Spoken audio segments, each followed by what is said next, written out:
Resident Evil Requiem has sold over 7 million copies. It is the fastest-selling entry in the franchise's 30-year history. On Steam, it hit peak concurrent players more than twice as high as any previous game in the series. By every possible metric, Capcom just delivered one of the biggest wins in Resident Evil history. And then, without a single announcement, without a trailer, without even a press release, they dropped a brand new game mode for free on a Thursday, just like that. Hello, I'm Particle, and if you subscribe and leave a like, it genuinely helps this channel keep going. Now, Leon Must Die Forever is here. Let's talk about what it actually is, why it works, and why Capcom's own legacy tells us they can push this even further. To understand why Leon Must Die Forever matters beyond just being a free update, you need to understand what it represents within Resident Evil's history. Since Resident Evil 4, Capcom established something that became a signature of the franchise: the idea that completing the main story was not the end of the experience. It was the beginning of a second layer. The Mercenaries mode in RE4 was not an afterthought. It was a fully realized arcade-style experience that players sank dozens of hours into independently of the campaign. RE5 expanded it with co-op, RE6 pushed it further with online leaderboards and character variety. Revelations introduced Raid Mode, a progression-driven alternative that some fans consider the most replayable extra content the series has ever produced. Then came the remakes era: RE2 Remake, RE3 Remake, RE7. Each one continued the tradition in its own way. RE7 gave us Ethan Must Die, a brutal roguelike mode that stripped the Baker estate down to its most punishing form. The naming convention alone tells you exactly where Leon Must Die Forever draws its inspiration from. The point is this: Capcom never abandoned the idea that a Resident Evil game should give players something to return to after the credits roll. And in a gaming landscape where extra content is increasingly paywalled, that commitment still means something. Leon Must Die Forever arrives as proof that Capcom hasn't forgotten what makes this franchise special, even between major content drops. Leon Must Die Forever is a roguelike. That is the clearest way to describe it. You load into familiar stages from Requiem's campaign, starting on the rain-soaked streets of Renwood, where Leon first establishes himself as the game's action centerpiece, and you fight your way through increasingly difficult enemy variants under a ticking clock. The structure borrows from Slay the Spire's branching path system.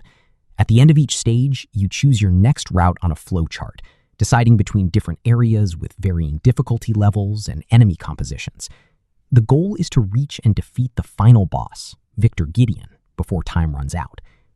What makes the mode more interesting than a simple wave-based survival challenge is the enhancer system. Every time Leon levels up by defeating enemies, he is presented with 3 upgrade options: damage boosts for specific weapon types, proximity-based attack multipliers, melee modifiers, inventory management bonuses.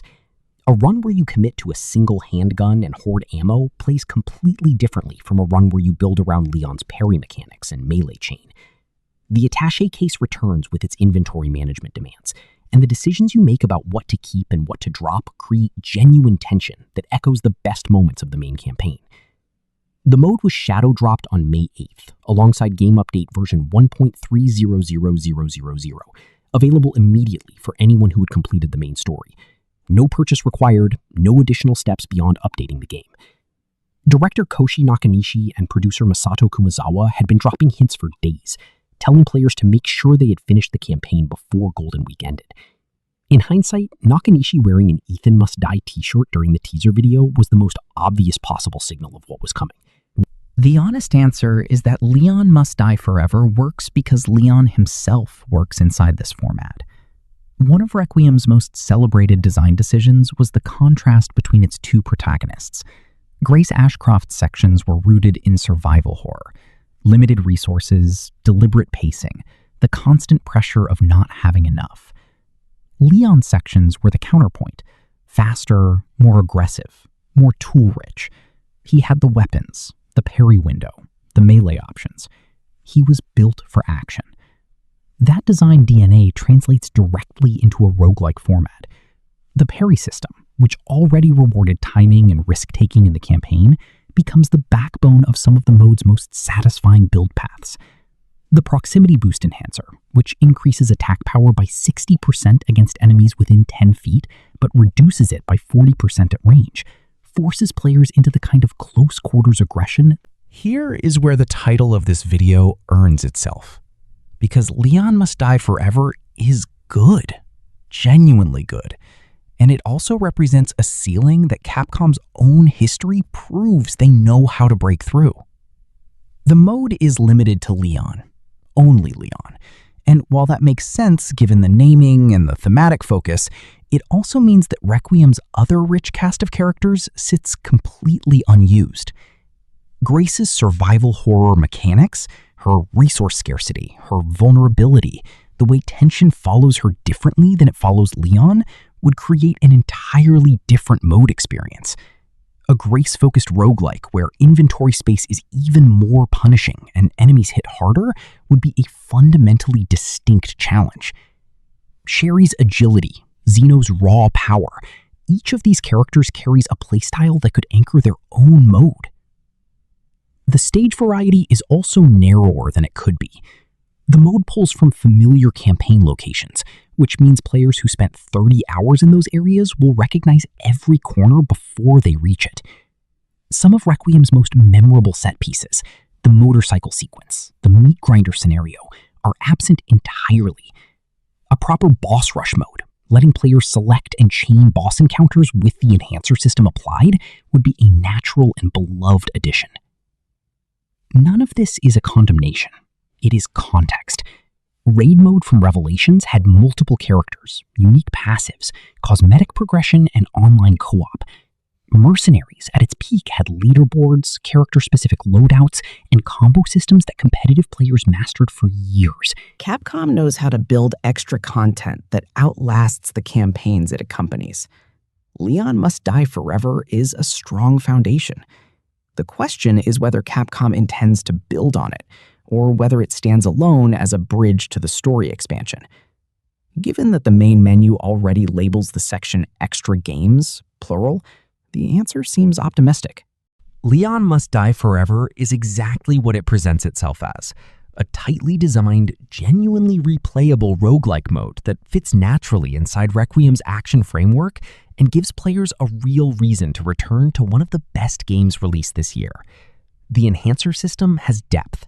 The parry-based builds are satisfying. The Shadow Drop delivery was a smart piece of community engagement from a studio that clearly understands its audience. But Capcom's own legacy sets a high bar. The franchise has a 30-year history of extra content that became iconic in its own right. Leon Must Die Forever is a great start. More characters, more stage variety, a boss rush option. Any of these would elevate it from a strong bridge content to something players talk about years from now alongside Mercenaries and Raid mode. The foundation is there. The talent is clearly there. And with the story expansion still on the horizon and reports suggesting even bigger Capcom projects in development, the best of Resident Evil Requiem may not have arrived yet. What do you think?